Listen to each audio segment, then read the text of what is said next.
So, let's talk about horseshoe crabs today, shall we? No, I'm just kidding.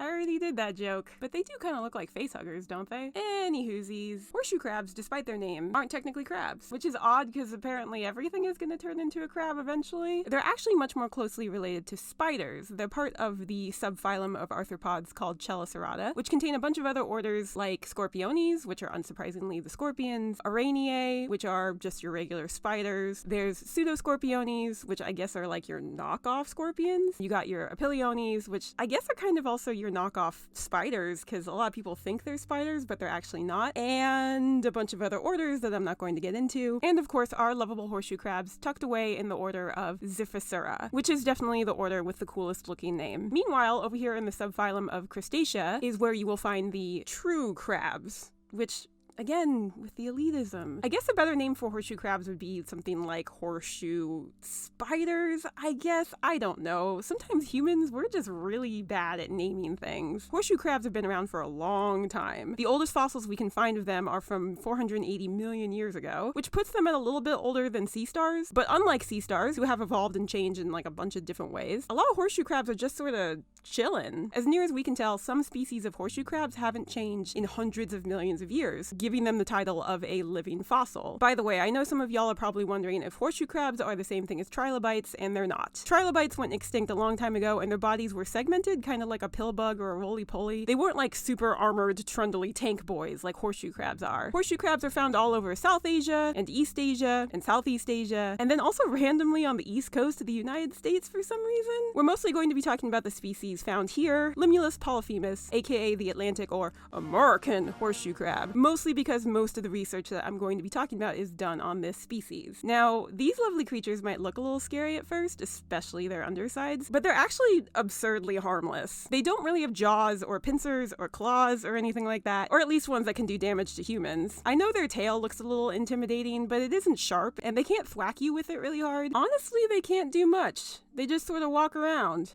and eat. And swim, apparently. They're not terribly elegant at it. We humans interact with them quite a bit, I mean, compared to a lot of other animals that live in the ocean. And I don't think a person has ever been injured by one. Unless you, like, tripped over one when walking on the beach, which could happen, because once or twice a year, depending on where you are, horseshoe crabs on the east coast of the United States come crawling out of the water to mate. It usually happens during high tide when the moon is new or full, and they all just come out at once. Horseshoe crabs just take over whole beaches, and they just, reproduce a lot. Females start the party by crawling out of the ocean, and oftentimes while crawling out of the ocean, a male will latch onto her. Once the two of them get onto land, she'll bury herself in the sand and lay a bunch of eggs, and the attached male will fertilize them. There will also be what are called satellite males, which are males who were not fortunate enough to attach themselves to a lady horseshoe crab before she climbed out of the water, and so they come out of the water to gather around the attached couples and, try to shoot their shot. Unfortunately, the satellite males aren't always the greatest at this. The NPR show Radiolab did an episode about horseshoe crabs a few years ago, and I'm just gonna play this clip. You'd see like one crab in the middle, like a female, like a bigger one. Holding on, so he's got his claws gripping. Right. And then 3 or 4 males, like all trying to mate with this one crab at the same time. Damn. And then when you look even closer, this guy alive? It turned out the female crab was dead. Oh man, that's so gross. So I can imagine that none of this makes horseshoe crabs sound terribly remarkable, but actually they are. It is likely that horseshoe crabs have saved my life dozens, if not hundreds of times at this point, and they've likely saved your life too. They've likely saved the lives of almost all of your family and friends. As an example of their heroism, it is directly because of horseshoe crabs that we've been able to safely roll out millions and millions and millions and millions of vaccines, not just in the last, at time of recording, 8 months or so, but over the last several decades. And that's because horseshoe crabs are blue-blooded. No, like they have blue blood. No, I'm not being metaphorical. I'm not saying that they're like ocean royalty. I'm saying that their blood is literally blue because no, you're not. No, you haven't done anything to... No, don't worship them. They have done nothing to earn your respect. All they do is spend your tax dollars to fund their lavish lifestyle while you starve in the streets. Rise up and take back what's yours. Long live the revolution. Sorry about that.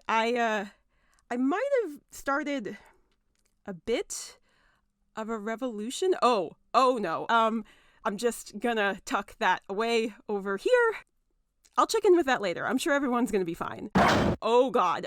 Anyway, horseshoe crabs have literal blue blood. This is because their blood is copper-based, not iron-based, like our blood. And I mean, in all honesty, their blood really should be yellow because it is absolutely bananas. But before we get into blood, we need to take a seemingly unrelated detour and talk about bunnies and bacteria and vaccines. So, regardless of what certain people might tell you, vaccines go through very rigorous testing to make sure that they don't harbor, among other things, dangerous bacteria that can potentially kill you, specifically gram-negative bacteria like E. coli and Salmonella. Like, these bad boys can mess you up even if you just eat them. Getting them injected into your muscle tissue or your bloodstream is just...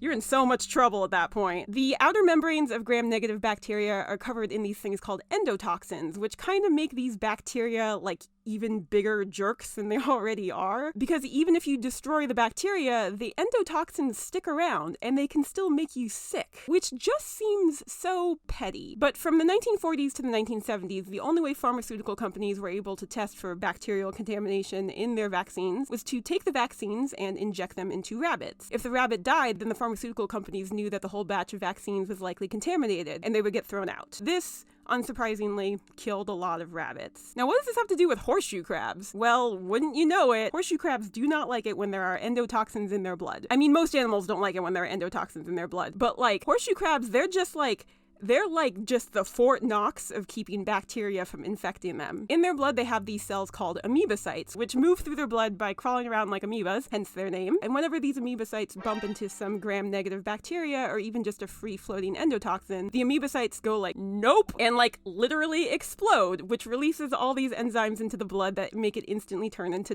jello, basically. And then the endotoxins or bad bacteria are trapped, and the horseshoe crab is safe from harm. Scientists have been able to extract these amoebocytes cells from horseshoe crabs and use them in a test called the Limulus amoebocyte lysate test, or LAL. And since its creation in the 1970s, it has been used to test for bacterial contamination in not just vaccines, but any drug or medical device that comes in contact with human blood. And compared to testing with rabbits, which could take a couple hours and even then wasn't super accurate because lots of rabbits just died from stress, the LAL test is near instantaneous. Just mix whatever you're trying to test with some LAL, and if it coagulates, if you got yourself some LAL jello, then it's contaminated. Otherwise, it's fine. So if you've ever gone in for surgery, if you've ever had to get an IV drip, if you've needed to use an EpiPen, if you've ever had to receive a blood transfusion, and of course, if you've ever gotten a vaccine and you didn't die from a bacterial infection, it is directly because of these guys and their superpowered blood. I mean, I would bet that the majority of people don't even know that horseshoe crabs exist, and I'm totally stealing this line from that episode of Radiolab, they've been Clark Kenting us this whole time. Horseshoe crabs just seem so mild-mannered, and yet they've been saving us all over and over and over again for decades. I mean, just in the last 8 months, we have been able to administer hundreds of millions, and I'm going to repeat that number, hundreds of millions of doses of the COVID vaccine safely, just in the United States alone. Could you imagine how much more awful all of this would have been if we were still testing on rabbits? Part of what made this discovery so exciting was that initially it seemed like extracting blood from horseshoe crabs was at least less harmful than testing on rabbits. They'd get pulled out of the ocean, get a good scrub down, get their blood extracted, and then taken back into the ocean. It didn't seem to kill or seriously hurt the animal, so it was a much better option than testing on rabbits. But as the years went on and scientists started to study horseshoe crab populations more closely, it was starting to become clear that no, this was not completely harmless. About 15 to 30% of all horseshoe crabs would die sometime after their blood had been extracted, and it was harder for females to successfully reproduce. Their population sizes have been dwindling all around the world in the last few decades, in part because we need their blood, and boy, saying that out loud sure makes us sound like vampires, but also because we use them as bait in numbers much higher than we use them for medical purposes. We eat them in some parts of the world, and of course, you know, there's everything else that's happening to the ocean. There have been developments in artificially creating LAL tests. Dr. Ding Jik Ling out in Singapore actually created one without the use of horseshoe crab blood all the way back in 2003, and it works just as well. But at least here in the United States, the FDA has been resistant to approving it for use, and pharmaceutical companies aren't in any rush to make the switch, as there's an entire industry built around the collection and extraction of blood from horseshoe crabs. Horseshoe crabs aren't in serious danger yet. But you know, it's always better to be proactive than reactive. I mean, these guys have been around for almost 500 million years, and they've done so much to protect us. The least we can do is protect them in return.